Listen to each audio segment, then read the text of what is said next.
स्वागत है आपका प्राइम टाइम इंडिया में। मैं हूं शकील बागमारे। आइए देखते हैं प्राइम टाइम में आज क्या है खास। पीड़ित ने बीजेपी सांसद वरुण गांधी से मांगी मदद, बदले में मिली गाली और धमकी। आरएसएस प्रमुख ने माना कि चीन ने किया हमारी जमीन पर कब्जा, राहुल गांधी का तंज। उमर अब्दुल्ला का कानून मंत्री पर तंज, कहा धारा 370 पर सुप्रीम कोर्ट के फैसले का अंदाजा ना लगाए। विजयदशमी पर कंगना का शिवसेना पर बड़ा हमला, देश में कोरोना के हालात और जानते हैं दुनिया भर में आज क्या हुआ था खास। आइए देखते हैं खबरें विस्तार से। पीड़ित ने बीजेपी सांसद वरुण गांधी से मांगी मदद, बदले में मिली गाली और धमकी। सत्ता का गुरूर नेताओं के सर चढ़कर बोलता है, जो सत्ता में आने के बाद अपने वोटर्स को ही भूल जाते हैं नेता। एक ऐसी ही मिसाल उत्तर प्रदेश के बीजेपी सांसद वरुण गांधी का ऑडियो वायरल हुआ है, जिसमें उनके क्षेत्र के एक आदमी ने उनको मैसेज करके मदद क्या मांगी। सांसद जी को इतना गुस्सा आया कि पीड़ित को डरा धमका कर उसे गिरफ्तार तक करवाने की धमकी देने लगे। पीड़ित जब अपनी पहचान बताने लगा तो कहा कि मैं अब भी नहीं पहचानूंगा, बताओ तुम क्या करोगे। हद तो तब पार की जब उन्होंने पीड़ित को सुअर का पिल्ला तक कह दिया। सुनिए। आपके 3 मैसेजेस आए मेरे पास अभी, है ना?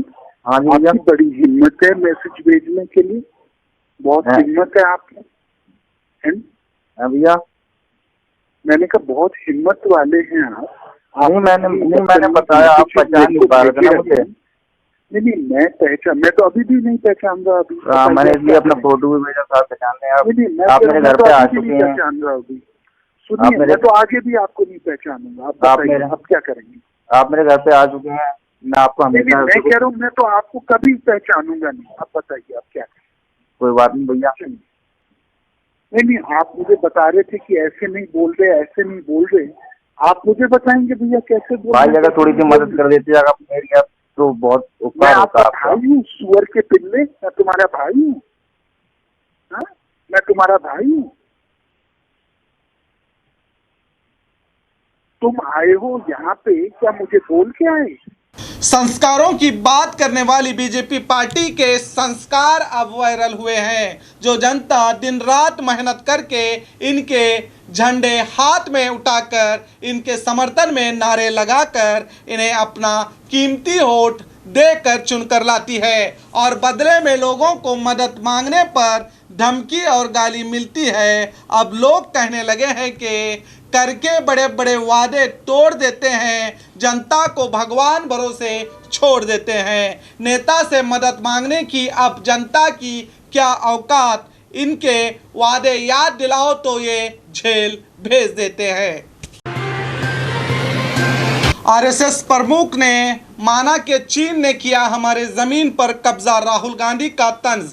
आरएसएस प्रमुख मोहन भागवत ने दशहरे के मौके पर दिए अपने भाषण में कोरोना, धारा 370, नागरिकता कानून और चीन का भारत की ज़मीन पर कब्जे की बात कही थी, और कहा कि चीन ने सीमा पर हमारी ज़मीन पर कब्जा किया और अब भी लगातार कर रहा है। इस बात पर कांग्रेस के पूर्व अध्यक्ष राहुल गांधी ने ट्वीट करके कहा कि अपने मन के भीतर भागवत जी जानते हैं कि सच्चाई क्या है, लेकिन वो इसका सामना करने से डरते हैं। सच्चाई यही है कि चीन ने हमारी ज़मीन पर कब्जा किया है और संघ ने ऐसा होने दिया है, कहा राहुल गांधी ने।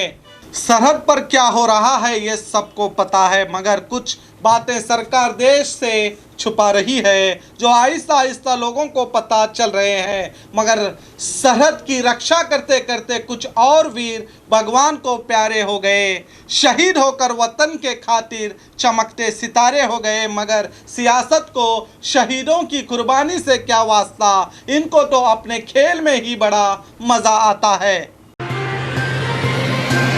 उमर अब्दुल्ला का कानून मंत्री पर तंज, कहा धारा 370 पर सुप्रीम कोर्ट के फैसले का अंदाजा ना लगाएं।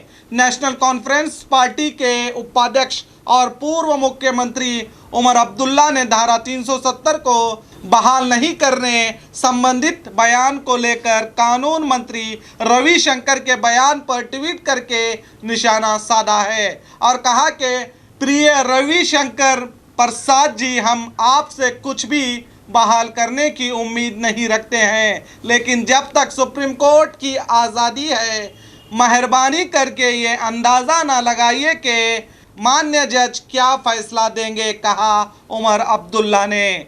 दरअसल कल कानून मंत्री रविशंकर प्रसाद ने कहा था कि धारा 370 के तहत जम्मू कश्मीर का विशेष दर्जा बहाल नहीं किया जाएगा। हम आपकी जानकारी के लिए बता दें कि सुप्रीम कोर्ट में जम्मू कश्मीर की कई पार्टियों की ओर से दायर याचिका में सुनवाई चल रही है, जिसमें केंद्र सरकार के 5 अगस्त 2019 के निर्णय को चुनौती दी गई है। सुप्रीम कोर्ट के फैसले से पहले किसी का भी बयान इस मामले में सही नहीं है, मगर ये राजनेता हैं, ये जब तक किसी के जख्मों पर नमक नहीं लगाते इन्हें चैन नहीं आता।